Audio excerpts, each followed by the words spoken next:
everybody. Welcome. Here we go. It is Friday, and it is Matt Connarton Unleashed. And we are live from the studios of WMNH 95.3 FM in glorious, sunny, warm, beautiful downtown Manchester, New Hampshire. Also on Comcast 97 if you're in Manchester. Streaming at WMNHradio.org. And, of course, you can go to mattconnerton.com for all your live streaming options and links to social media and contact info for the show. And, of course, hello to our friends at Raw Talk Online on this Friday, April 9, 2021. So welcome, everybody. I did open with a couple of my favorite DMX tracks. Actually, those were probably two of his biggest hits. If you didn't know, DMX passing away at age 50.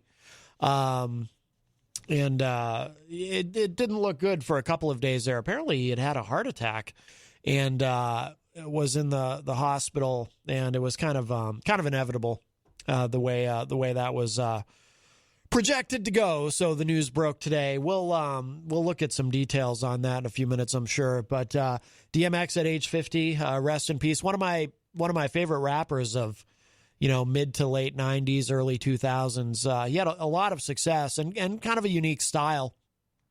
It's funny, as I'm playing those tracks, I always I find myself kind of chuckling at some of the lyrics because he would say these very threatening sounding things, but in a way that was humorous. And I think that was kind of what was unique about him. Like on What's My Name, when he goes, "In a minute, your grandma's about to be your only family member left." It's like, wow, that's a very threatening thing to say. He sounds like he's going to kill me and my entire family except for my grandma. But when he says it, it's funny. It's like, oh, okay. So, plus on the radio edits for those songs, very often it would be the sound of a dog barking where the swear word would be. So, I always liked that creativity, and, he was definitely a unique person. He, he was troubled. He had some problems, and he had a pretty rough upbringing, and I know that he struggled with depression and some other things, but one of my favorite rappers from that period, and that was definitely sad to see that news. Mike Pelopita in the chat room says, "Good afternoon, everyone. Sad news about DMX." Dan Lavasser also commenting on DMX, and Jenny said, too soon. Yeah, only 50 years old, but. Anyway, so that's unfortunate. Jenny, by the way, will be Skyping in. I am prepared for that whenever she does that. I'll tell you a quick anecdote. This afternoon, I went to actually just a couple hours ago. I went to Walgreens on the west side in Manchester to pick up a prescription for Jenny. Oh, here she is. Actually, let's see. We'll see how this goes. I think this is our first time using Skype. Jenny, are you there? I am. Wait, I have to mute you on the other side. Oh, okay. There you are. You can hear me okay? Can you hear me? Yes. Can you hear me? Yes. Can you hear me? I can. I can. Okay, perfect. No, I was just starting to talk about, so I went to the pharmacy, and oh my God, yeah. Yeah, and so I say, I'm here to pick something up for Jennifer Coffee. So this woman approaches me, and she says to me, "Are you Matt?" Or no, I'm sorry, no, that's not what she said. She asked me my name. She said, "What's your name?" And I'm thinking, why is she asking me my name? But whatever. I'm a friendly guy. I'm approachable. I said Matt, and she said, "Matt Connarton, I love you, and I love your show. And I love Jenny." And I was like, oh my goodness. So she figured out who I was because she heard me asking the pharmacy, asking the pharmacy tech, I'm picking something up for Jennifer Coffee. So that's how she put it together. She overheard that, and so she's a big fan of the show. So her name is Joyce. So Joyce. Hi, Joyce. Joyce, it was very Thank nice. You so much. Yeah, it was very nice meeting you today, Joyce. And she made my day. Yeah. That's awesome. Thank you so much. Well, she's a big fan of yours, and she was commenting to me about how she likes when you talk about health issues and some of what you deal with, because she deals with some of that type of thing as well. So she finds that very relatable, and she's a big fan of yours. But I'm sorry that she relates on that level, but everybody, if you really think about it, if it's not you, it's somebody that you know and love. Yeah. That's dealing with some kind of a chronic illness or chronic issue, and how hard it is to do that. Yeah. The more we talk about it openly, the easier it becomes for everybody else to have those pathways with their doctors. Some people, it's not a question of them getting along. It's a question of understanding, taking the time to really explain and to teach. That's why, for me personally, the doctors that I pick to take care of me, because I tell them, welcome to my team. This is my team. Mm-hmm. And I'm letting you take care of me on my team, and I'm hoping you're going to be the right fit. And I think that when we talk about that more, we help empower people to take back control over their own care. Because all too often we feel like we're just getting pushed through a little machine. Here, insert pill A, listen to heart, take your weight, see you later, and you can feel lost in that. So whatever we can do to help empower people to have better lives, more quality, good lives, I'm all for it. Yeah, absolutely. Absolutely. So hopefully she's listening. She said she listens every day. So Joyce, thank you so much. It was very nice meeting you today, and I hope you continue to listen. So that was very cool. Yeah, I didn't know what was going on when she first walked up to me and she asked me my name. I was like, huh? But, well, you said that, and then she recognized you through my name. I'm like, uh-oh. Yeah. Because that goes one of two ways. Easy was right about that. They either love me or they hate me. There's no middle ground. Yeah. So I wanted to shake her hand, but of course I offered her the COVID fist bump instead because, we're still in the plague. But yes, and she was wearing a mask, of course, so just so everyone knows, she was following the rules, which is important. So Yep. So let me give the numbers, 603-250-6007 if you'd like to call in, 603-250-6007. You can also text me at 617-917-4476. Tweet me at Matt Connarton or send an email to matt@mattconnerton.com. And, of course, you can always interact and opine in the Facebook live chat, but the best thing to do so we can hear your dulcet tones is to call us at 603-250-6007. And, of course, I want to mention our wonderful sponsor, the Hop Knot, in the Brady Sullivan, right across the street at 1000 Elm Street. It's a beautiful day out, so they've got their whole, the terrace, they call it. They've got their whole outdoor setup going. And it looks amazing. It looks actually better than what they had last year, pre-winter. So definitely a great day to head over to the Hop Knot. Our friend Texas Mike is in the Facebook live chat right now, and he mentioned that he's over at the Hop Knot right now. So they added picnic tables. Yes. Oh, it's quite wonderful, and so swing on by, say hello to Texas Mike, but you gotta catch him though. Don't wait too long because he is a man about town. And don't forget, bring your Hop Knot mask and you get 10% off. Right. Yes. They've got really cool looking masks, and you get 10% off if you wear one when you go in there. You go to get your food. Of course, you have to be wearing a mask to enter the building anyway. But get a Hop Knot mask. It does get you 10% off, and one of the things that we love about the Hop Knot and why we love having them as a sponsor is they are insistent on doing everything very safely. The staff is masked at all times, even out back in the kitchen.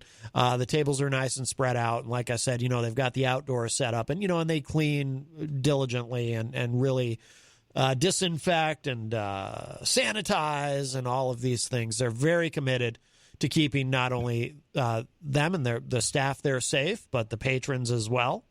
So it's a wonderful family that owns and operates it. So, so make sure you pay them a visit. Oh, and they have Sunday brunch. And, and Friday nights, our friend Grant Lampton plays over there. So last Friday. Who knows? Maybe he'll call today. Grant Lampton called in last Friday, right before he was getting set up over there. So I would go see him, but I can't because also on Friday nights, a little quick programming note, of course, at 7:30 right here on WMNH is Retro Spectrum Radio with Paulie C. And I have the honor and privilege of being Paul's co-host on that show. I told you, I'm suffering from adult onset dyslexia, but I have the honor and privilege. What's that? What's tonight's theme? I believe tonight is part 2 of AM Gold. He's going to do a part 2. So maybe we'll hear some Baby Come Back by Player, which I think is a great song. You guys should do like a best of or something from Headbangers Ball. Oh, remember that? Oh, of course. I'm pretty sure I have some VHS tapes in storage that have some old Headbangers Ball. Whenever Kiss would be on, of course, I would always tape it. Yeah. I'm sure we'll do something like that in the future. But that starts tonight at 7:30 to 10 p.m. Retro Spectrum Radio with Paulie C. I'm there for that as well over at the news desk, and our friend Dan Randlett on the couch. And we have a wonderful time, so make sure you tune in for that. You are so showing your age. You just said that you would tape You would tape. Well, yeah. People they were VHS tapes. Here. People still say that. There again, VHS tape. Do you think? I think that we're starting to get to that age group that doesn't know what tape means. No, people still they think say tape is close to package. Yeah, but people still casually use terms like tape or film, even for recording things. I've heard record. I hear record a lot, but tape not so much. I think our ages are catching up on us. Well, I don't know. I don't think these terms will ever die. Let's see. Speaking of sponsors, by the way, Mike Pelopita, I did mention in the Facebook live chat, he's from another one of our wonderful sponsors here at WMNH 95.3, Queen City Cabinetry. So hello to Mike. Let's see. Brian Mackey, who is he's all the way from Idaho, says happy Friday. Hello, Brian. Dan Lavasser, a top fan in the Facebook live chat. Actually, I think I mentioned Dan earlier. Let's see. So here's the story, just to go back to this briefly, just to kind of fill in the details on DMX, who passed away today. If you're just joining us, I played a couple of songs at the top of the show. I have something else of his, too, I'm going to play at the break at the top of the hour. But CNN reports DMX, a rapper known as much for his troubles as his music, has died. His family announced in a statement he was 50. The family statement read in part, quote, "We are deeply saddened to announce today that our loved one, DMX, birth name of Earl Simmons, passed away at 50 years old at White Plains Hospital with his family by his side after being placed on life support for the past few days. Earl was a warrior who fought till the very end. He loved his family with all of his heart, and we cherish the times we spent with him," unquote. The artist had been hospitalized since last week when he suffered a heart attack in his home in New York, according to his longtime attorney, Murray Richmond. Let's see, kind of skipping down here. Yeah, some celebrities and other people are tweeting, of course, their condolences. Let's see, actor Chris Redd tweeted, quote, "My childhood and love for his music would not have been the same without this man.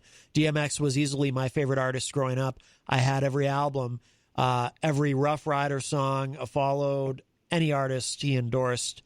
Man, R.I.P. the dog. There will never be another like him."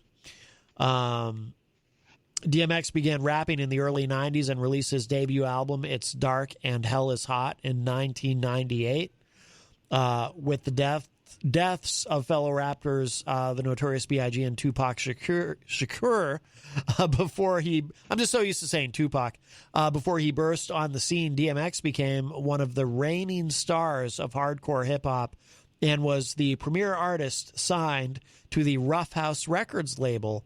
His single, Rough Riders Anthem, helped to seal his critical and commercial success. The rapper released several albums over the years, including one of his most commercially successful, And Then There Was X, that was released in 1999 and was nominated for a Grammy in the Best Rap category. It was one of 3 Grammy nominations for the rapper. He sold millions of albums, boosted by hits like Get At Me Dog in 1998, Party Up in 1999, which I played earlier, and X Gone, Give It To Ya in 2003. He parlayed his growing fame into an acting career, appearing in multiple films, including Romeo Must Die and Cradle to the Grave.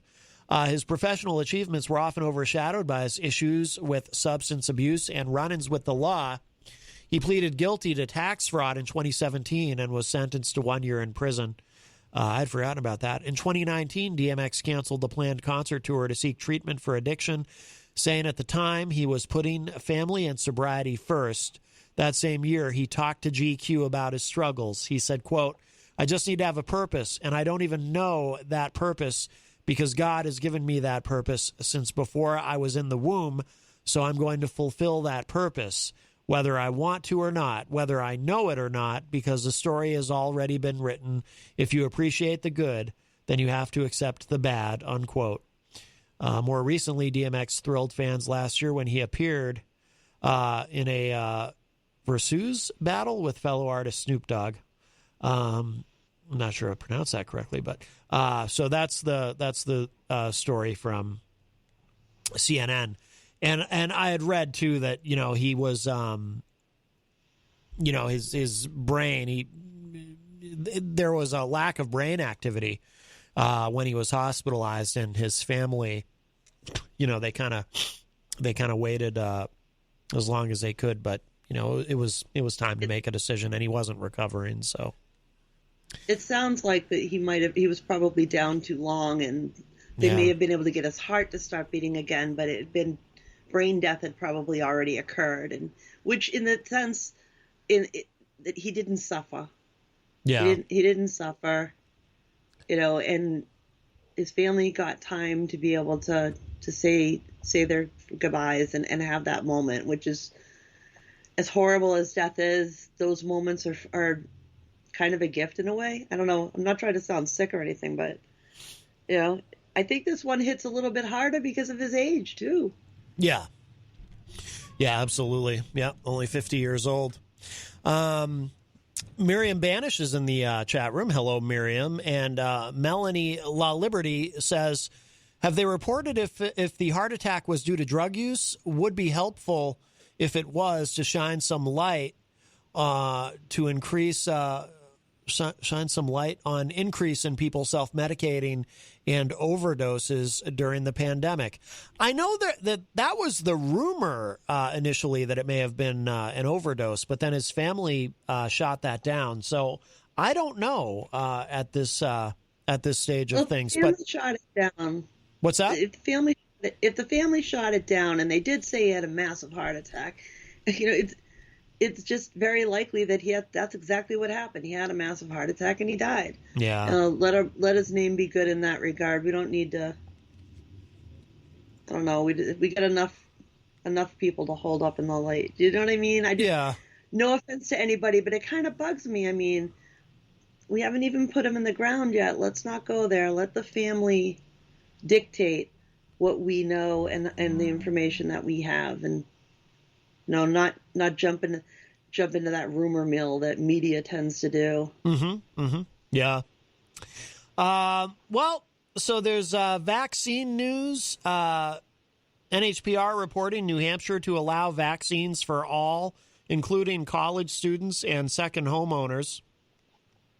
It says here, New Hampshire will soon loosen its residency restriction for COVID-19 vaccine eligibility.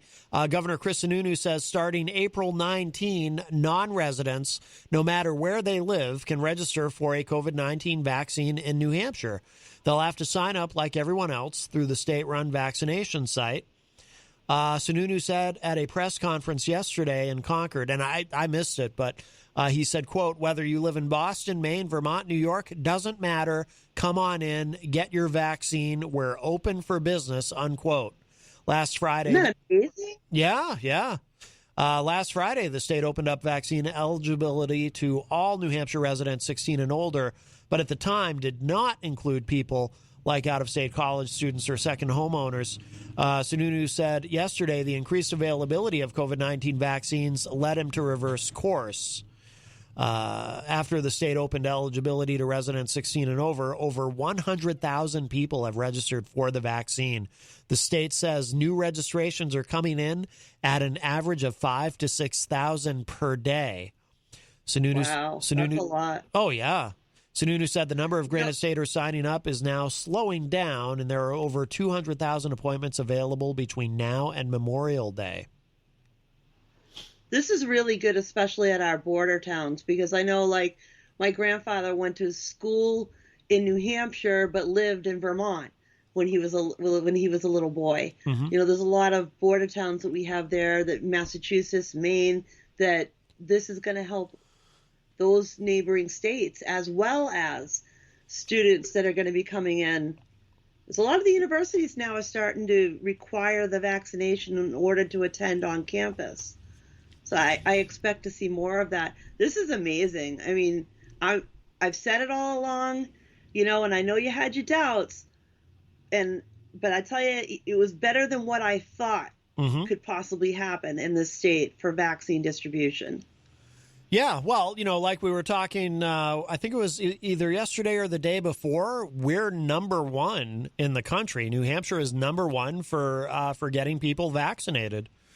And, you know, I give great credit to Governor Sununu, the one Republican I voted for in the last election. And the way the You just made my vote feel better. Oh, yeah. And I voted for him, too. Yeah, absolutely. And the way the Republican Party is going, he may very well be the last Republican I ever vote for in my lifetime. But I'm happy that I voted for him. I think he's done an excellent job. And, you know, like I said on the show, when I went to get my first shot, I couldn't believe I couldn't believe it was happening so soon. I get my second one on April 26th. And you get your second one next week. Yep. I get my second one next week. What I like a lot, too, about what's happened is not just how much pride we have in what's happening in our state, but the governor in doing what he's done and opening and saying, okay, we're going to get all our peeps ready who want it. He's leading an example that I hope other governors will in turn take as their areas become better, that they then can spread out to surrounding areas. We could have our country vaccinated by the end of summer, which I think that's probably going to happen even still.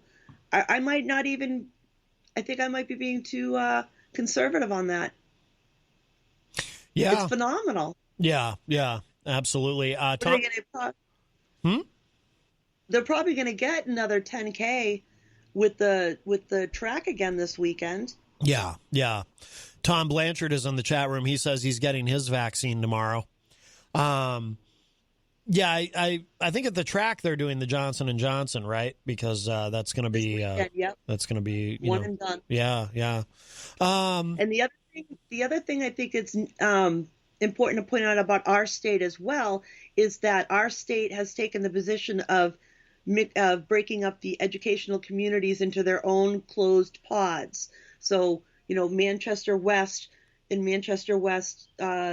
support staff were vaccinated in a closed pod. It wasn't an open vaccination station for anybody. It was literally just that school. And that's enabled us to get a lot more students back into the classrooms, a lot of teachers feeling safe to go back to work. Absolutely. Melanie says she got her first shot today. She says, fingers crossed that I grow a tail. Oh, my goodness.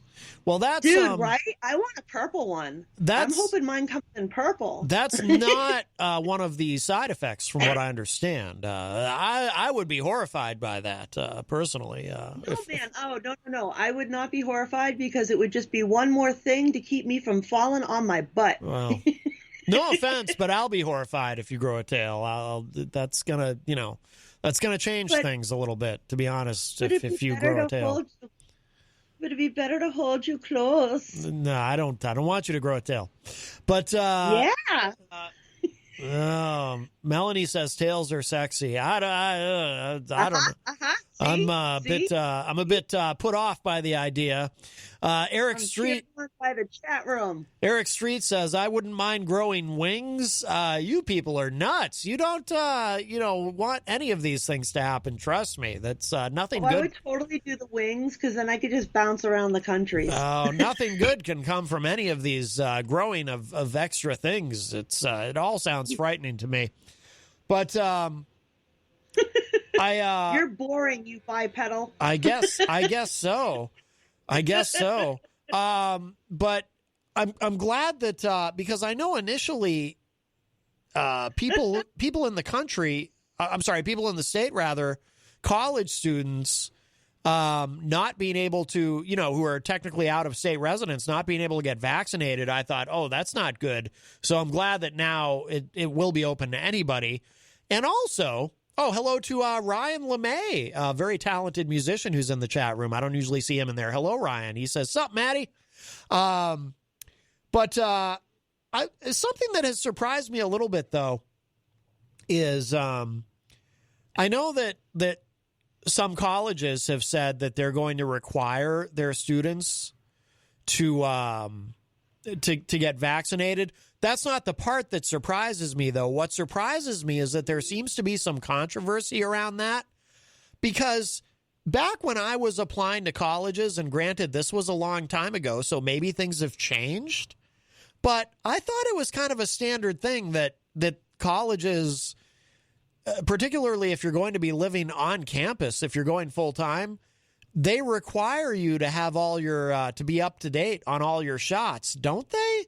I seem yes, they do. In fact, when my son went to college, he had all his vaccinations, but there was one vaccination that had been given sooner in life rather than later, that the university was concerned about, and it had to do with meningitis one, which is a very big deal. Yeah. So we went back to his primary, and they gave him that vaccine, and he needed that paperwork in order to go. And he didn't live on campus in his first semester. He was a day student, and he still was required to meet the vaccination requirements. I think our state perhaps there may be some loopholes in there that I'm not 100% sure of. But our state's pretty strict on what's defined for vaccination as well. Yeah. Yeah, I don't think religious exemption exists in New Hampshire. Yeah, I'm just kind of puzzled as to why this is such a controversial thing to some people. I mean, I suppose maybe because you don't have a right to tell me what to do with my body in order to come to your private business. I just thought it was a standard thing. I mean, yes, I'm sure. What is it, Liberty University? They're not going to require, because they probably. That's great. Liberty University, private university. There you go. Yeah. There you go. SNU wants to require, which I hope they do. There you go. Yeah. Because you know what? We want to get our kids back on campus. Well, let's do that. The more vaccinated they are, the faster we can get them back on campus in full classrooms, and feel safe about it, and not run the risk of having students dropping like flies if you pile them in too soon. Right. It also says, according to this story on NHPR, so far around 60. See, I didn't realize the number was this high. So far, around 60% of eligible residents have either already been vaccinated or have an appointment booked, according to state health officials. That's remarkable. Our state has been, I'm telling you, I'm going to say it I'm going to say it every time I get the opportunity. This is because of decades of training that's been done between the fire departments, the police departments, the EMS, the EMTs, all of the state services that do all that work year in, year out with working on these crazy scenarios that are never going to happen. They did. I mean, I participated in one that was specifically for having to inoculate people. So I'm ecstatic to see that all that hard work, all that training, it worked. It paid off. this state is amazing. The people who are in this state is amazing. And we have a lot to be proud of, a lot to be proud of. And you know what? We're a living example here. We got over 1 million people in this state. 60% of people got vaccines. Nobody's dead. There's nobody dropping like flies. We don't have tractor trailers with dead people piled up in it because the morgue's too full. Right. That wasn't that long ago. Yeah. Well, fortunately, it didn't get to that point here in New Hampshire, but in some parts of the country, it certainly did. Oh my gosh. Yeah. Texas was using prisoners to move the corpses. Yep. Didn't have enough people to move the corpses. Yep. In New York. I hope they got that should be like an automatic, you get credit for X number of time to get out of jail if you're willing to start moving dead bodies around. Yeah. I'm just in New York City, they were running out of space too. By the way, Scott Robinson said, "College student Jenny, you look way too young." I don't think he believes you have a college. You had a college student. he's very nice. Graduated. My son has his bachelor's degree. Thank you very much for the compliment. And by the way, I am an old lady. Our new friend Jesse Pod Awful, better known as Jesse PS, is in the chat room. He says, "Don't tap your pen." I didn't even know I was tapping my pen. I did not realize I was doing that. Gee, you had a yep. You would be distracting. Jesse's, oh God. Jesse, he's from New York. He says, "In New York, I saw postings for crisis actors for COVID." Oh my goodness. What if Alex Jones is right? See, he's one of the, you know what? Now I'm starting to question, what if this Jesse guy is another one of those, alien-like people, the, David Icke, those little green lizard men. He claims. What if that's what this guy is? He claims he was hired. He claims he was hired as one. He was hired to be a crisis actor. What is that? See, I nailed it. But what is that? Definitely lizard involvement. I hope that pays well, though, to be hired to be a dead person, because it sounds incredibly inconvenient. Let's see, we have a call. I can actually answer that one because I've done that. Oh my. We have a call. Hi, welcome to Matt Connarton Unleashed. Who's this? Hi, Matt. This is Karen. How are you? Good, Karen. How are you doing? I'm doing well. Hi, Jenny. How are you? Hi, sweetie. I have a question for both of you because talking about the COVID vaccination, I'm running into a weird situation. Really? I have an 87-year-old mother. She is completely vaccinated. I've had my first shot. I'm going to get my second one later this month. And she has cancer, and she is taking chemo. And since it's just her and I'm trying to get home health care to help me out just like once a week, just to give me a little break and to give her somebody else to look at. And I am finding that the home health care services are not requiring their employees to be vaccinated, and they will not guarantee that they will send me somebody who is vaccinated. That surprises me. Wow. That's an interesting conundrum. Did you go through VNA services for that? VNA I haven't tried yet. I've tried like the Visiting Angels. Let me ask you a question. Have you discussed this with her primary care provider? I have. And of course, they'll always say it's up to me. And I've actually talked to her oncologist, and they would prefer because of chemotherapy, even though she's been vaccinated, her immune system is down. Vaccination or not. No. I'm just I'm surprised that the primary care provider didn't offer to do a referral for services for her to get her into the VNA system a lot easier.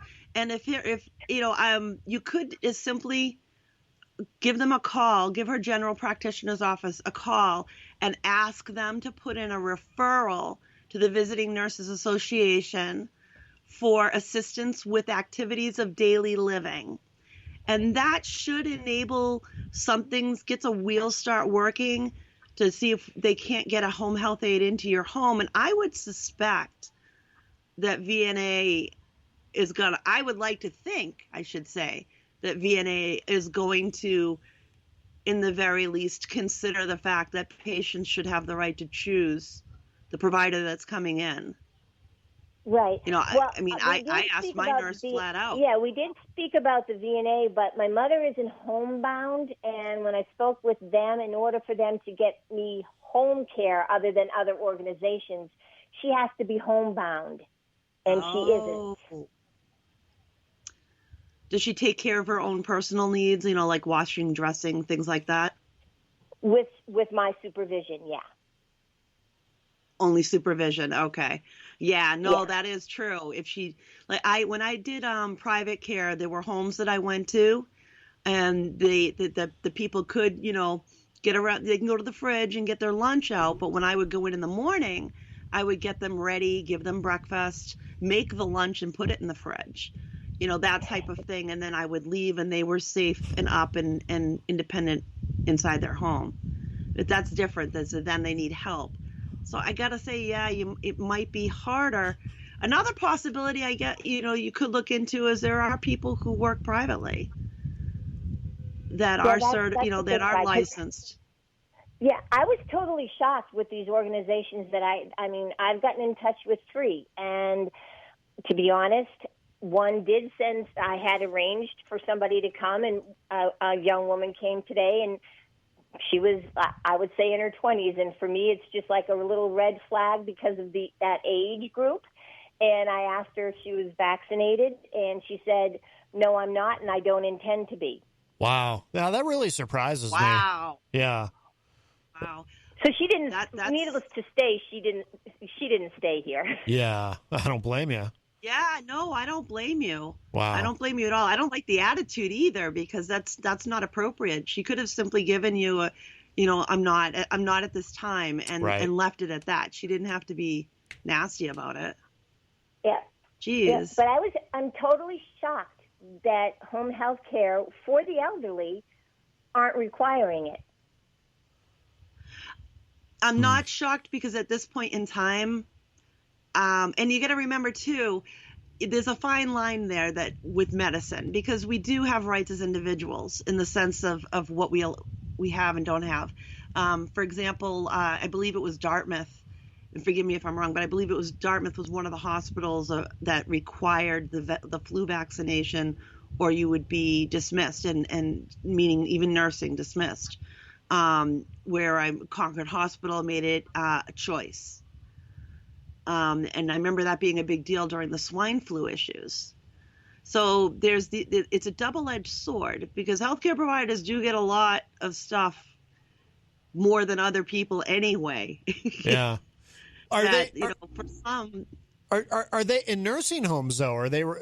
I mean, I assume, but maybe I'm wrong. I assume they're obviously for home health care. They're not, as we're finding out, requiring it. But what about for employees in nursing homes? Are they requiring it? That's again not necessarily. What I understood is the nursing homes, in order to work there and any part of it, they had to get the vaccination, is what I understood, and it was even offered to them, you know, as employees right then and there. Yeah. There's going to be a massive effort, obviously, and there is already a massive effort of medical facilities trying to encourage their employees to do the right thing and get vaccinated instead of running the risk. But there's still that how much should be able to be done to a person's body without their consent by force. Yeah. I know it sounds, I get it. I am vaccinated. I hope everybody gets vaccinated. I believe in the vaccine 100%. Messenger RNA technology has been around since before I was born. In the 1960s, I believe, was when mRNA was actually discovered. But I'm not a fan, though, of a mandate that forces somebody to do something they're not comfortable with their own body. That for me does cross a line. I do think that people should be heavily encouraged, and I do think that as people have rights and choices. But to put something inside my body without my consent, that's far. That's a far-reaching thing. Even in a pandemic, how far we let government go matters. Oh, I agree with that, but I just find it, I mean, as an employer, I would assume they know which one of their employees has decided to get the vaccination, and they won't guarantee me one. Mm. They can't because there's a provider shortage in the first place. Now, if you take out everybody who hasn't gotten fully vaccinated, they may not have anybody to meet your need. Then they run afoul of both state and federal regulations because there's a neglect issue there if you don't show up to take care of that patient, and they're expecting you. It's a really big deal. You would hope there wouldn't be that many employees who are refusing it, but it sounds like maybe there are. I think every area is different. Too. Everybody's different. I know one of my good friends works in Virginia. She's at the University of Virginia. Oh goodness, I can't think of the name of the university now. Where Charlottesville is. She's a nurse that works with transplant patients. Actually. UVA. Yes, UVA. Thank you. She's gotten her vaccination, and from what I've seen come from there, they're getting excellent compliance. Although most of the healthcare workers are on board, and so I've seen some evidence though in some other hospitals where the percentage is lower, and it's mixed reason. It's not. Some of it is vaccine hesitancy, and another part of it is people being afraid of getting a side effect, and then having to call into work, and their employers, maybe not being quite so nice about those sorts of things, which, believe it or not, in healthcare, that happens a lot more than you realize. A lot more than you realize. Average employee is allowed to have maybe 3 to 5 days off maximum within a rotating year. Like if you missed a day in January, it ain't coming off until that day in January. And if it wasn't medically excused for you, you're in trouble. So for some people, they can't risk taking the time off. So there's a lot of reasons. We can't look at it blanketly. There's a lot of reasons. And I think if we all take a step back and we support people, we support each other. Right now, everybody's getting vaccinated who's ready. And maybe when we'll see vaccine hesitancy decrease as people see more and more of their friends and neighbors vaccinated and nobody's growing a tail and, nobody's turning green or dying or stroking or anything of the sort. Melanie in the chat says, I am part of my state's response for nursing homes with people in tears over what was happening when COVID enters. I'm all for mandating to avoid that heartbreak again. Get a different job if you don't want to protect the vulnerable.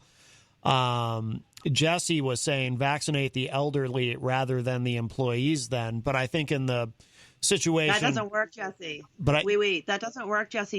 You got to remember, you can carry that and spread it around and never have a symptom, never have a clue. Right. But I think, too, in the situation you're in, Karen, somebody's going to be coming to you, to vaccinate. Is this person coming to vaccinate your mother? No, they're coming to give her some personal aid and give me like a little break. Even she has Alzheimer's besides the cancer that we're treating, and we live together 24 hours a day, 7 days a week. Yeah. So, for what they're going to help her with, there can't be 6 feet distance. You can't help her get right 6 feet away from her. Of course, yeah. And I don't want her at 87 years old to have to wear a mask seriously in her own home. Yeah. To be quite well, I'm gonna trump you on that one a little bit. Just for give it a thought in the sense that not just COVID, but somebody could have a intestinal bug and not know it yet. Somebody could have a sinus infection and not know it yet. I honestly would suggest to you that masking is a great idea to keep your mom from getting sick from anybody with anything. If they're going to be that close to her, washing her up perhaps, nothing wrong with having them both masked. That's more protection from her in the long run. If we've learned anything out of this, just look at the flu numbers. Yeah. Just by being cleaner people, we're saving lives. Just by going an extra step of not breathing on each other.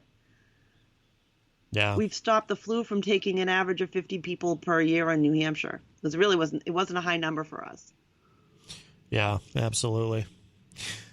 All right. The only problem, Jenny, is it's really hard to explain to her why she has it on. I mean, her short-term memory with her Alzheimer's. Oh, yeah. I can explain to her wearing it now, and like within 5 minutes, she'll like, why do I have to wear this, and take it off? You know what? Tell her, there's nothing wrong with you telling any provider, whether they're vaccinated or not, to wear a mask around your mom, especially when she's getting chemo. I would be extra cautious with her too. I would have people wearing masks around her. Mm-hmm. She might not be able to put one on, but they can put one on to protect her. Yeah. Right. Yeah. That's true. I'm sorry you're going through this, but just before we lose you, try her oncologist. There may be some avenues there that they know of or can tap into. It's worth an ask, Yeah, definitely. Yeah, I will do that. And like I said, VNA, she has to be homeward bound. And I don't want to take the chance that somebody sees her out, because she likes to go out for rides and stuff, and I can get her out of the house. We have a ramp and everything, so I don't want to, make her homeward bound, Right. No, I understand. Absolutely. No, I understand what you're saying. Yeah. I do understand what you're saying. Yeah, absolutely. I hope that there's a better solution out there with maybe the oncology department, but don't stop looking, and check your insurance too. Call the Ask a Nurse line with your insurance. Sometimes there's some little program or thing that you don't even realize they have. That's actually why I have a gym membership. Yeah. The little I'll thing take her to the gym, no. Huh? I said, I'll take her to the gym, get her fit and ready for people to come see her. Let's just hang out there. There you go. She can do some pull-ups or something. I didn't mean that to sound flippant. I'm sorry. I didn't mean that to sound flippant. No, I only mean that I think it was funny. Thing in the insurance. It wasn't flippant, I had Jenny. no I clue just thought it was funny. Yeah. All right. Sorry. All right, Karen. Well, good luck, my friend. It sounds like a lot of stress, but yeah. Well, I thank you. Just keep your fingers crossed that I find somebody. Oh, yeah, absolutely. Absolutely. All right, Karen, thank you for the call, my friend. Have a great weekend. You too. Bye-bye. All right, bye-bye. All right, Karen leaves us. I think somebody else is trying to call. Oh, yeah, we have another call. We'll grab this. Hi, welcome to Matt Connarton Unleashed. Who's this? Hi, this is Jesse. I thought it might be you. How are you, Jesse? I'm good, Matt. Hi, Jenny. Hi. Hey, by the way, I watched your. I know you have a comment on something, but I just want to say I watched your video. I didn't quite get a chance to watch the whole thing, but I had to learn what McClunky meant, and it was very interesting. I learned a lot from that. It was cool, and if you know, you know. It's up on the Facebook, but yeah. Listen, McClunky to everybody out there, obviously. That's right, McClunky. Yeah, I just wanted to say, I'm no anti-vaxxer. I've got actually more vaccines than I need. When I was a baby, they vaccinated me, and then when I became an adult, I asked them just to do it again, just to be safe. And I got all the standard ones, but I just cannot, for the life of me, see any reason for somebody, especially somebody not working in a nursing home, to bother getting this vaccine. When they've already said that it doesn't change any of the other preventative measures you have to take to go out into society to get it, and when the chances of even being harmed by this as somebody under the age of 55 is less than 1% basically. Well, I think so. I mean, as far as being harmed by it, the problem is that even though the mortality rate might be very low, this thing has spread so much and is so contagious that we've already lost. I mean, I don't. How is it? Well, yeah. Well, wait a minute. Hey, Jesse, wait a minute. What's your number though? What's your collateral damage number? How many deaths is okay? I mean, a lot of them probably are fine. There's going to be another thing that comes later, and oftentimes vaccinating, especially at such a rapid rate like we're doing now, causes viruses to mutate, and then we just have the exact same problem on our hands, but with no vaccine that actually works. Yeah, but if they can't replicate, they can't mutate. Well, I don't know about something else. Every single year, influenza replicates and mutates. Even though last year, there were so few cases of it, which is also kind of odd when you think about it. that influenza disappeared while coronavirus kept going. Presumably, influenza went down because people were staying inside and wearing masks and distancing from each other. And those are the standards that are supposed to help COVID go away. And yet the effect on COVID was near zero. And there was this giant change in the influenza rate. It just doesn't really make a lot of sense when you think about it. But I would be more worried about getting the flu as somebody my age than I would the coronavirus. Well, the thing and I is, was saying to somebody in the chat room, they were saying, well, don't you worry about giving it to other people? And the answer for me is the same answer for everybody else. And, if you're being legitimate, your answer is no, you don't worry about that, because I don't think, I don't think it would be wrong of me to assume that probably everybody listening to my voice right now has gone out while sick with the cold or with anything else, with a stomach virus or any other number of things that are contagious. You probably have gotten on a bus or a subway or gone out into public. You maybe have even gone to work. Maybe your boss wouldn't let you get off of work. Maybe you didn't want to do it, Hope but you you're probably not a still jerk did it. and like sneezing and coughing all over people, that you're covering your mouth or If or only putting there a was scarf something in over your between face those or two whatever you things. do. No, I give a big care as to whether or not I give something to somebody else. I don't want to take out somebody's kid. I don't want to So take you out have never somebody's gone nana. into public while sick with something contagious? oh, of course. I've worked in an ER with a cold. I've worked on an ambulance with a cold. We've all done that. Exactly. But you know Well, what? a cold I wore is a mask. I wore a Some mask. colds are coronaviruses. When I was sick, I wore a mask. When I wasn't sick, I didn't wear a mask. Well, Jesse, though, The common cold is caused by rhinoviruses and coronaviruses. So you have gone out and potentially infected vulnerable people with a coronavirus.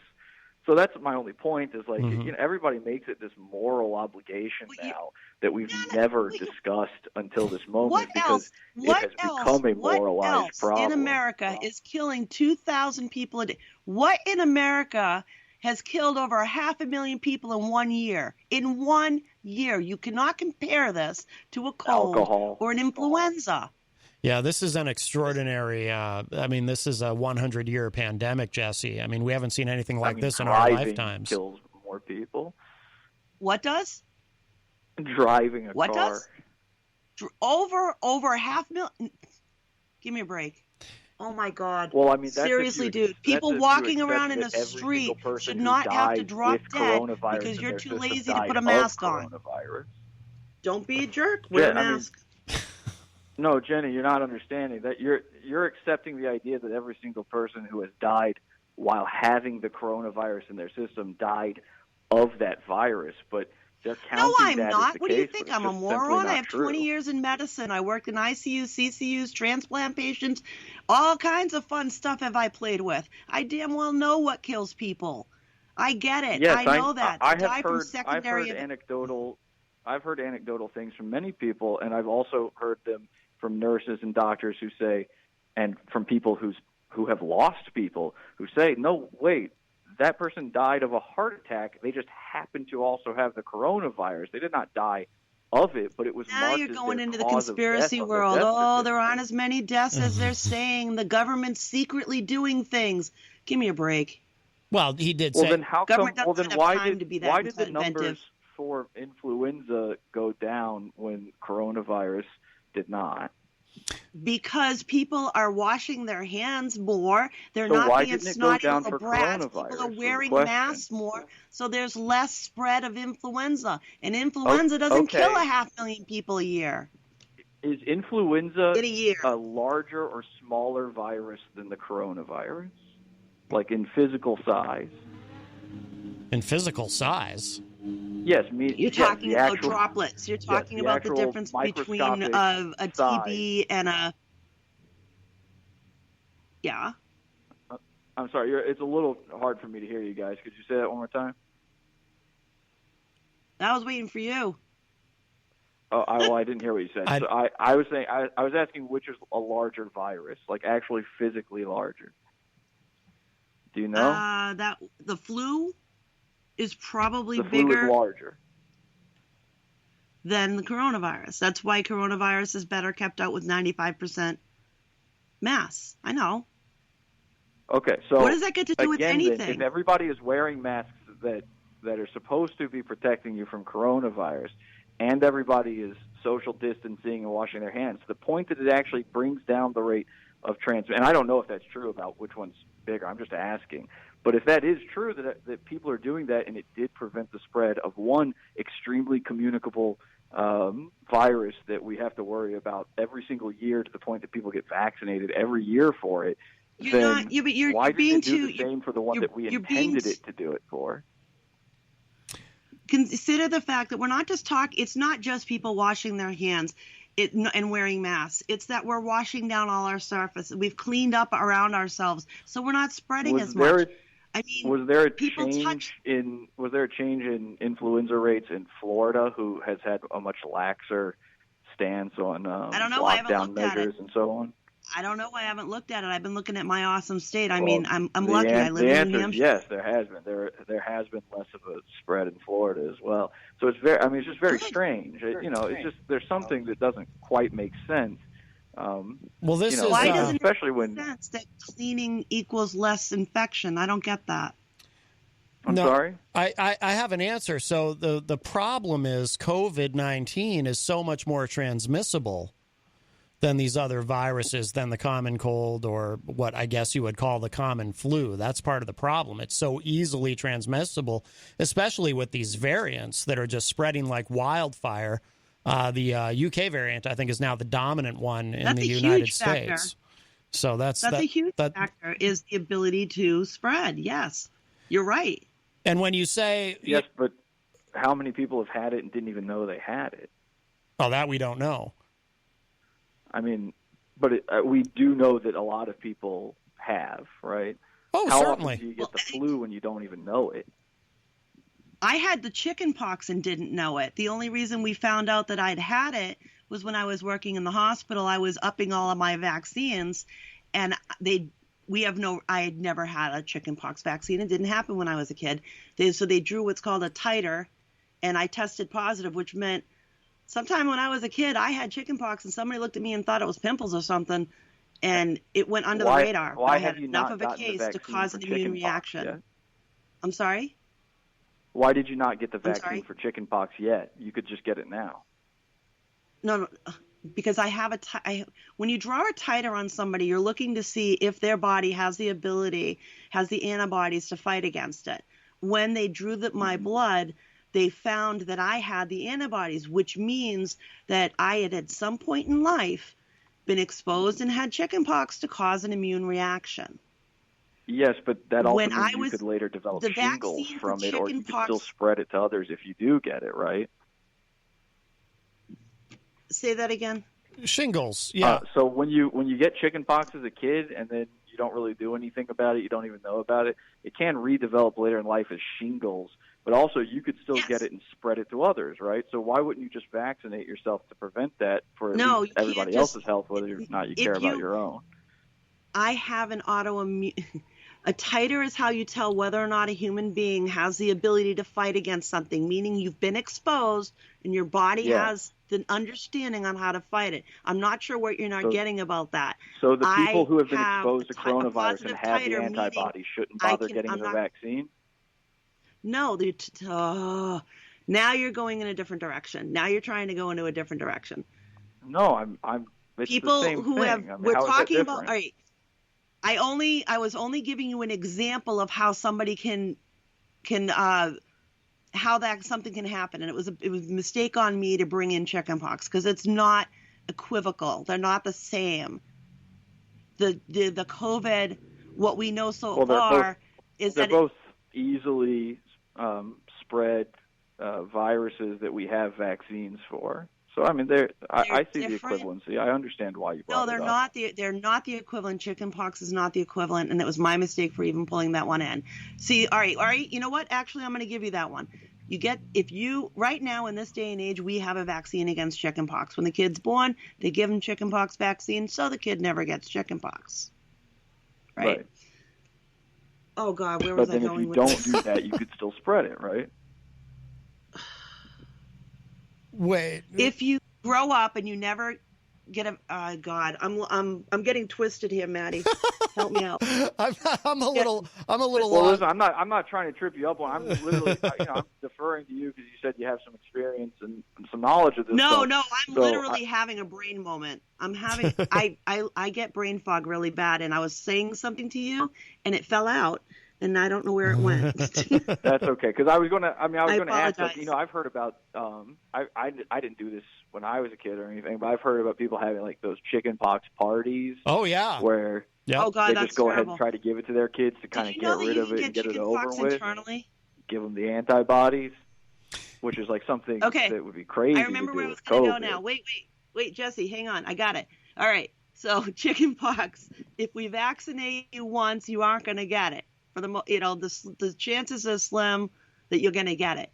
COVID's not like that. COVID, the vaccine wears off. So we're all going to be probably looking at boosters. I mean, that's what we're finding right now, is that you don't get to you retain some immunity, but not full, is what they're saying to us. I mean, it kind of now, sounds maybe like the science for is gonna anybody under prove the out age differently. of, let's say, 55, it just doesn't even make sense to bother. Well, I know that in my case, I mean, I'm under 55, but I have asthma. So for me, if I get... Sorry, for the average person. Yeah, I had asthma as a kid, too, and I stopped having it. I mean, there's all sorts of, obviously there are outliers for everything. Yeah. I guess then my thought process is that it is on the those with compromised immune systems to be more wary rather than the public at large to be worried about them. There are people who are allergic to sunlight. It doesn't mean we should block out the sun. Yeah, but you're you're acceptable to have death. It. You say it's okay to have death. I say no. Don't walk around with a communicable disease, and you could give it to little Adam standing on the corner, and he gets the kid's inflammatory version and dies. That's not a good excuse. We don't do chickenpox parties because it's a criminal we don't do act chickenpox to parties because it can go internal. Else? People die from chickenpox. You can actually die from it. We don't do that for that reason. Do you think it's a criminal act to purposely infect somebody else with a disease yes, like I do. that? Yes, I do. To purposefully do that? Because absolutely. one in fact, thing I'm a little precedent confused for that. on is there's precedent in the United States with that, with AIDS. Yeah, There's in precedents. California, they decriminalized spreading AIDS purposefully to other people. Yeah. Well, let's not get. We keep going down these side streets, but I would just say though, Jesse, one of the unique things about COVID-19 that makes it particularly dangerous, because you were talking about people under 55 who are less vulnerable and whatnot, is very often people who are perfectly healthy have some very bad outcomes with COVID because it's highly unpredictable. There's actually young, healthy people who have died. I understand those numbers are very low, but it has happened, and it seems to to be really unique. What are we basing Look at the healthy large on? percentage Like of people with long haul. Like, how do you know they were healthy? Right. Well, somebody who's 30. The fact that they got it at all to begin with. Go look at what's going on. Look at what's going on with the long haulers. There's a lot of healthy people in there who are now permanently going to have problems for life unless we come up with a clue. And there's been also uptick on lung transplants. Yeah. I just want to point out, somebody in your chat room said, I'll bet he voted for Trump. No, I didn't. But now what? So, getting the vaccine is not just protecting yourself, it's protecting others. Feelings constantly. I'll bet he voted for Trump, so then everything he says must be wrong. Lots of people voted for Trump, and they're still smart and right, but I did not vote for Trump, no. Well, actually, anyway, Tom himself is a reformed Trump voter. So, oh, okay. So then I guess we shouldn't listen to anything he said. No, Tom. No, we love logic. We love Tom. No, he's but redeemed himself. He's redeemed himself. He's redeemed himself in our eyes, but that's all right. What an odd thing for a Trump voter to say.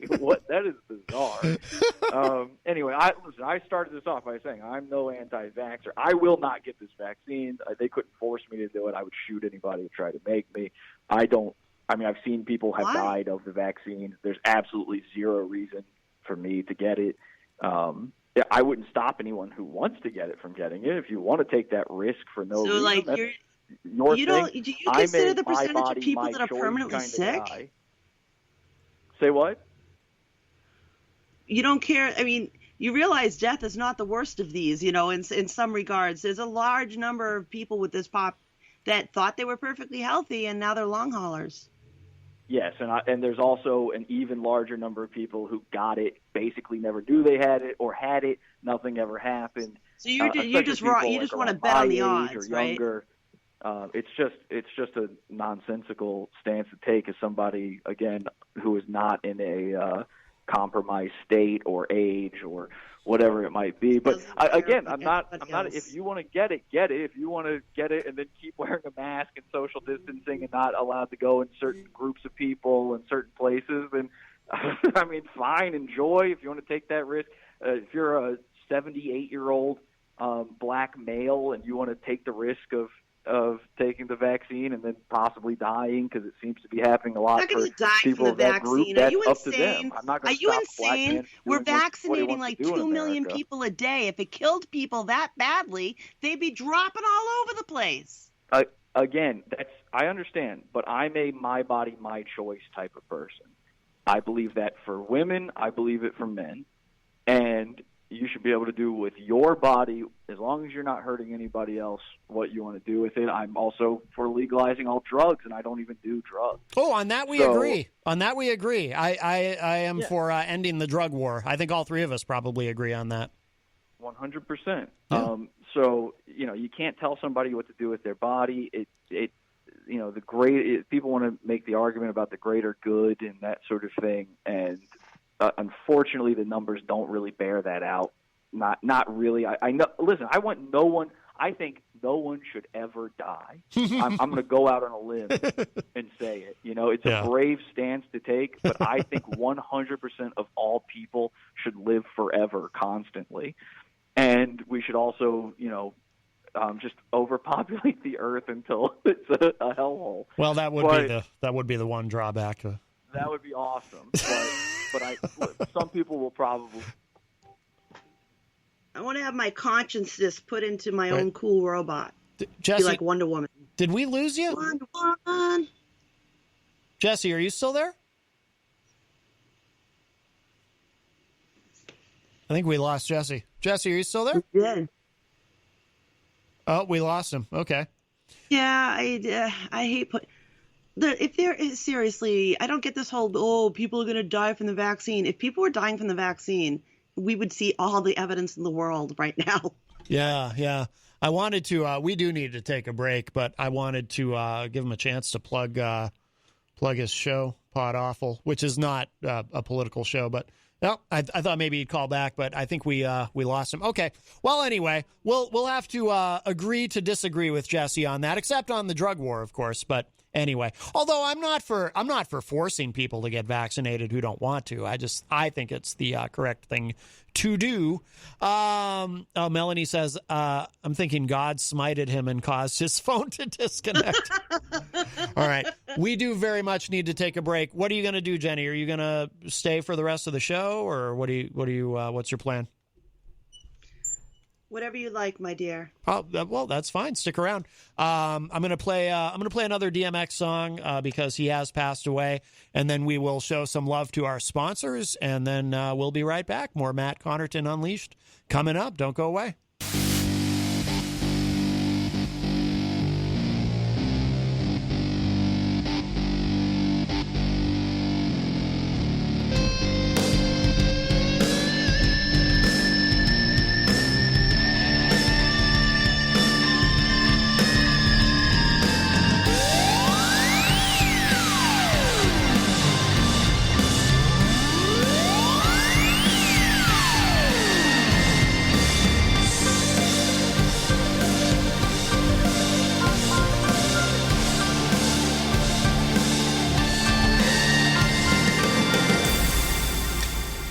Welcome back, everybody. We are way into hour number 2, numero dos of Matt Connarton Unleashed, and we are live from the studios of WMNH 95.3 FM in glorious downtown Manchester, New Hampshire. Also on Comcast 97 if you're in Manchester, streaming at WMNHradio.org. And, of course, you can go to mattconnerton.com for all your streaming options and social media links and phone numbers and all of that. Let's see. Jenny is with us. Jenny, are you still there on the Skype? I am on the Skyped. Excellent. Excellent. This is your first time using Skype today, I believe. Yes, I was a virgin. Yes, yes. Let's see. It is April 9th on this Friday afternoon. If you are Jesse and Jesse from Pod Awful says, I had to go. Everyone in my house got COVID and died. Well, that's very sad. He said, I don't know how the call was lost. Thought you just hung up because I was spreading too much #truth. No, I hope he's kidding about the thinking we hung up. We don't typically hang up on people. No, never. No. If you go back and listen and we start talking to you and you're not there. Yes, yes. He might realize the call dropped. I don't know. But anyway, no, we did. If you go back and listen, I said, Jesse, because I wanted to give you a chance to plug Pod Awful, because while obviously we disagree with Jesse on the COVID issue, I am a fan of Jesse's program, Pod Awful. I find it quite entertaining. Tell the truth. You jumped off the phone because you were molting. He was molting? What do you mean? That's right. What? That's what snakes do. Like lava? Oh, you're calling him a snake? Lizard people. Lizard people. Lizard people do it too. You're calling him a lizard person? Yes. Oh, okay. Yes. He's a tail-growing lizard alien. He says, Jenny, please use your magic abilities to prevent anyone else from dying. Yeah, I was talking for like 7 minutes to myself, but that wasn't the first time. Okay. Yeah, you and us too. Yes, yes. All right. Well, if you'd like to get in with a call, we have a little bit of time left today. Don't forget, though, don't wait until the last minute, because we have another live program here right after us at 6 p.m. Rob Azevedo with... Jesse is funny. He says, I'm not a lizard, I'm a gay frog, which is a very direct Alex Jones reference. Ooh, maybe I'll play that at the end of the show, the gay frog song. There's a song. Oh, will you? Yes, you should play that. You like that? Yes. I'll Yes, find it. I'll end the show. That's a good Friday. That's a good Friday song. That is a fun song. I'll end the show with it today. But yeah, so don't wait until the last minute if you're thinking about calling, because when there is another live show after us, we do play some music in between shows so that I have time to wipe down and clean and sanitize, because it is the COVID era. And well, hopefully it's not the COVID area. We don't want it to be the tie your tongue, or Polly's gonna whip you into shape tonight. Jesse says he was right about the frogs, technically. Well, perhaps. But anyway, yes. And then, so Rob Azevedo will be up at 6 p.m. with Granite State of Mind. And then I will be back tonight at 7:30 p.m. for Retro Spectrum Radio with Paulie C. And I have the honor and privilege of being Paul's co-host on that program, along with our friend Dan Randlett. So there you go. Also, I saw DJ Midas in the Facebook live chat. Midas, of course, part of the WMNH family. He's the host of Late Night Delight, which you can hear every Saturday night beginning at 12 midnight, with a replay on Sunday nights if you miss it. Mm-hmm. So there you go. But looking forward to listening to that, sitting out on the porch. Yes, yes. It is very warm here. Very nice weather. Very nice weather. We're getting our share of global warming. That's right. That's right. I just want to make sure I didn't miss anybody here in the chat room. Yeah, just a lot of folks disagreeing with Jesse. I mean, my point was that this is such a unique virus, and that it affects. It's one of the things that's really fascinating about it, is that it affects different people differently, and no one really knows, what's going to happen to them. And in my case, we don't know that I had COVID, but, and newer listeners might not have heard me talk about this, but, It's a truly novel virus, Jesse says. But, I ended up in the emergency room on Christmas night of 2019 before we knew that COVID-19 was in the country. And it's entirely possible that that's why I have asthma now, is that I actually had COVID and that it permanently damaged my lungs. And that I might might have been the one that brought it back from Europe. Right, because you had traveled to Europe, yes. So it might have been all your fault. And I got sick when I was over there. So, yes, it may have been all of my fault. Yes. I've admitted that. I'm a terrible person. You might be the one who brought it into the country. You might be patient zero. Get out of here. Shut up. Don't start things like that. Oh, my God. You're evil. Well, I don't know. I mean, it hadn't really occurred to me until just now. But, yeah. Stop it. Might be all because of you. There you go. Stop. Oh, my God, you're evil. I don't like you anymore. I'm just kidding. Miriam in the chat says, so was that Jesse on the phone? Who was saying that he's not getting the vax? Yes, that was Jesse P.S. of Pod Awful, which I am a fan of the show, even though we obviously vociferously disagree on this issue. And Jesse says he did not vote for Trump. Jesse says we should... The problem is we got a bunch of people that have not kept up with science, that learned it. People that, when they were studying, thought that Pluto was a planet because that's what they were taught. Yes. And now science has told us no. And I shared this with you earlier. Messenger RNA, as far as it was first discovered and they figured it out back in the 1960s. It's not like they pulled it out of their butt pocket from even the last few years. Yeah. And they've been working with it initially. If you look it up, they were working with it to try and use it to help almost like a personal vaccine for people with certain cancers. Mm-hmm. And that's still ongoing. I mean, there's very likely that this is going to just be the plethora, the opening, the camel's nose under the tent to vaccines that are new and better and great. Right. Yeah, this may have helped to force the acceleration of medical science. I mean, it is an amazing time to be alive in that respect. I've had cancer twice. If they can come up with a vaccine that keeps me from getting it a third time, I'm going. Yes. I'm all for it. Yeah. Give it to me. I'll be your testy. Come on over. Before we do run out of time, because it is Friday, I like to end the week with something fun or terrifying, depending on your point of view. This is from rightwingwatch.org. Tom Horn says that an asteroid will strike Earth in 2029, speaking of viruses, unleashing an alien virus that will give rise to the Antichrist. So this is, now, if you believe this is truly terrifying. I'm going to have to, I've not pre-read this. I don't know what information this man has. Perhaps God filled him in on this, but this is alarming because 2029, it's one thing when you hear about, an asteroid is supposed to strike the Earth, 3,000 years from now or something. But with 2029, I mean, that's only 8 years from now. So this is very scary. It says here, while televangelist Jim Bakker's daily television program has always been a repository for misinformation, baseless conspiracy theories, and end-times fear-mongering, his show has gotten decidedly stranger in recent days.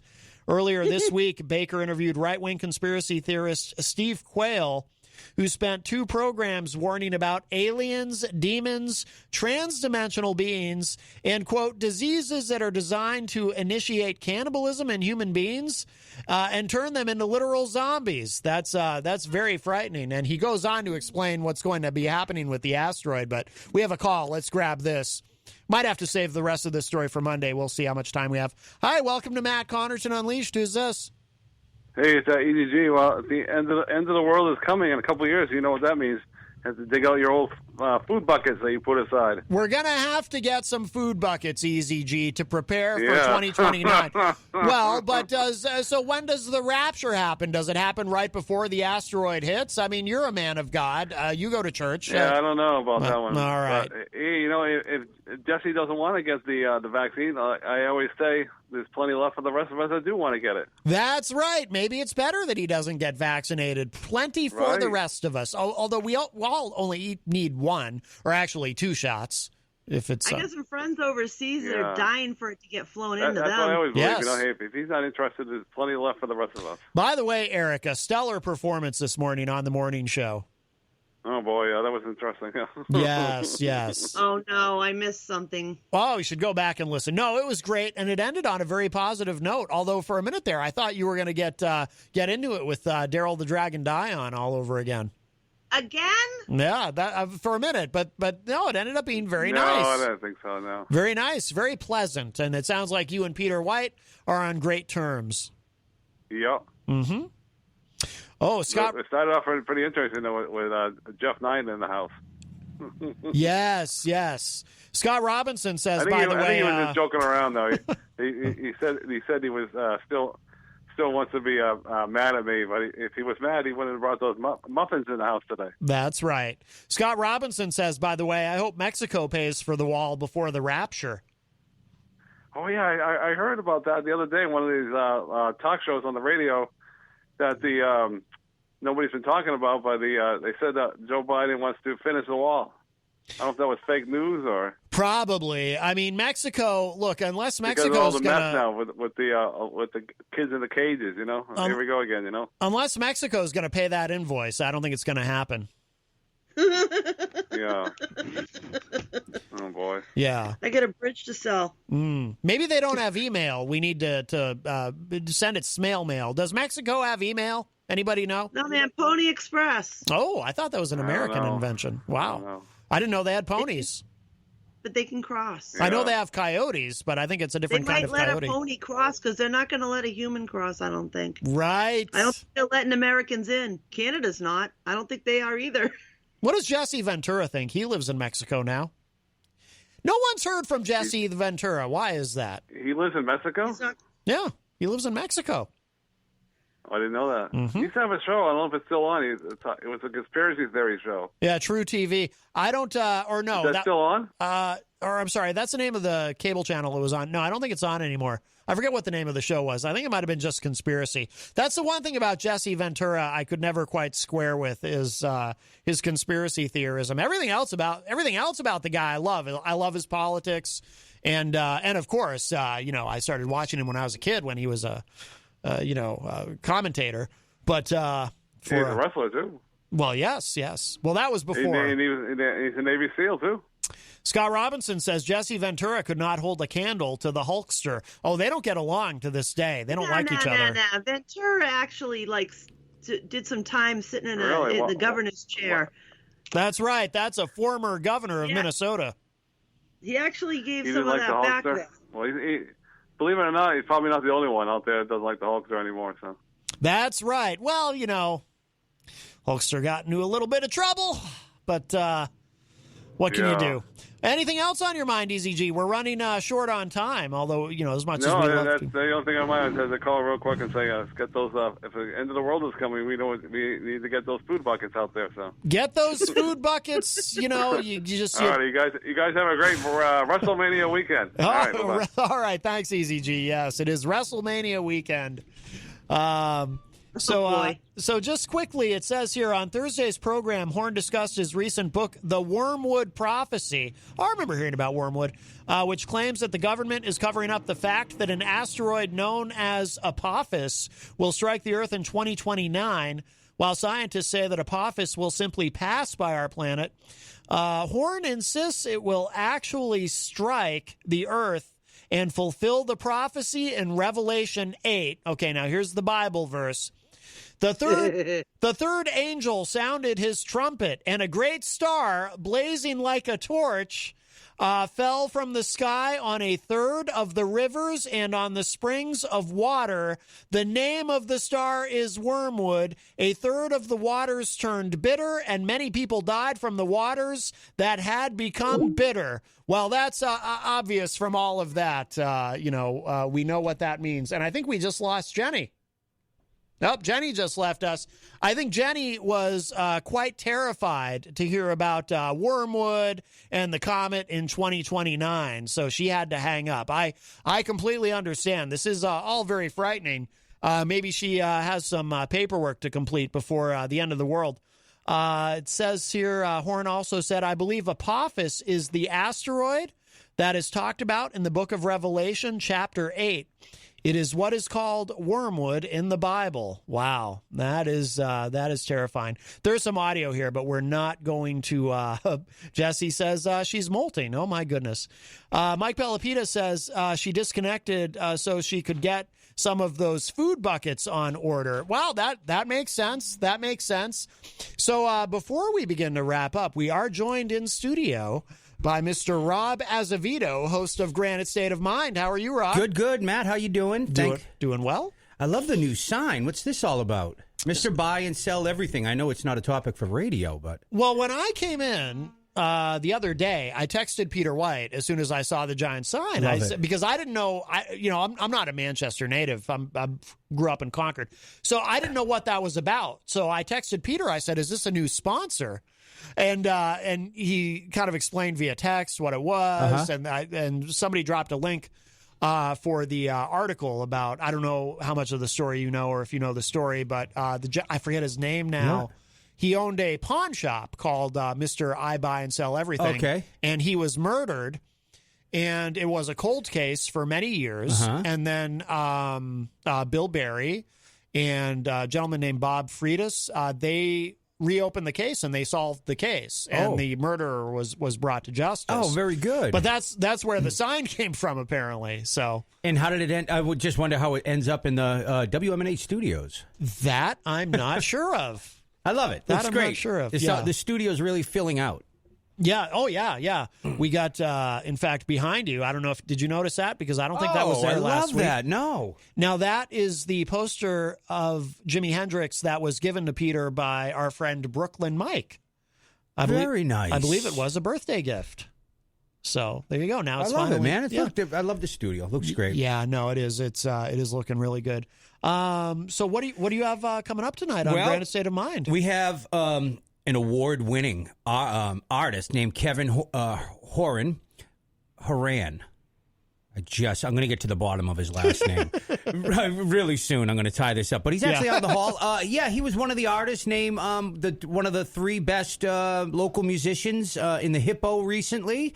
So he's never been on my show before. I'd never met him before, but he's coming in right now, and I've listened to some of his stuff, and he sounds great. So he's going to be here 6 to 6:30, and then we are going to he's going to stick around, and he's going to play 5 tunes of his own, take over the show. And sitting in with me is also a guy named Stevie Mountain Fountain. He's going to be my co-host tonight, so he's going to be here as well. Is that his real name, Mountain Fountain? Stevie Mountain Fountain. And is it hyphenated, Mountain Fountain? I think it's not even, I think it's in parentheses. That's cheating. That doesn't sound like a fake. That doesn't sound like a real name to me if it's in parentheses. I call him Stevie Mountain Fountain. Oh, I bet some people maybe just call him Stevie MF. I don't know. For short, you know? Even though that sounds wrong in a sense, but. Yeah, Mountain Fountain. That sounds right. Very, very good. All right. So thank you very much, and looking forward. Retro, what's going on tonight? Retro Spectrum Radio tonight at 7:30 p.m. I'll be back for that with Paulie C. and Dan Randlett, and I believe we're doing part 2 of AM Gold. Good. And I don't know if Paul has anything special to include for, I played earlier some DMX, who passed away today at the age of 50. Yeah, I saw that. So very sad about that. One of my favorite rappers. Really? From the I was 90s. just listening to the song. I don't know too much, obviously. I know who DMX is, but I was listening to the song that you were playing. Yeah. That's a good song. What's the name of that? I played What's My Name? I played, at the break, I played... Which one did I play? Slippin'. Yeah. That's a good one. Yeah. But DMX, he was circling the rim for a while, wasn't he? He had a lot of problems. Yeah. He had a lot of problems. Yeah. That's too bad. So. Rest in peace. Yeah. Rest in peace, DMX. All right. Well, stick around. Rob Azevedo will be up next. Thank you, Rob. Yes, sir. Thank you. Coming up at 6 p.m. And before we go, too, I want to remind you, please visit and patronize our wonderful sponsor, The Hop Knot, in the Brady Sullivan, right across the street at 1000 Elm Street. They've got the terrace set up with the outdoor dining. Wonderful place, great food, great service, and a wonderful family that owns it. And we're very honored and privileged to have them as a sponsor. So stick around. Rob is up next at 6. I'll be back at 7:30 with Paulie C. and Dan Randlett. And as promised, I'm going to close out today's show, which will be up in a little bit at mattconnerton.com if you missed any part of it, with the Alex Jones remix of the Gay Frog song for all of you. And this is fun. And then I'll talk at y'all a little bit later. Bye, everybody. I don't like them putting chemicals in the water that turn the friggin' frogs gay. Do you understand that? Turn the friggin' frogs gay.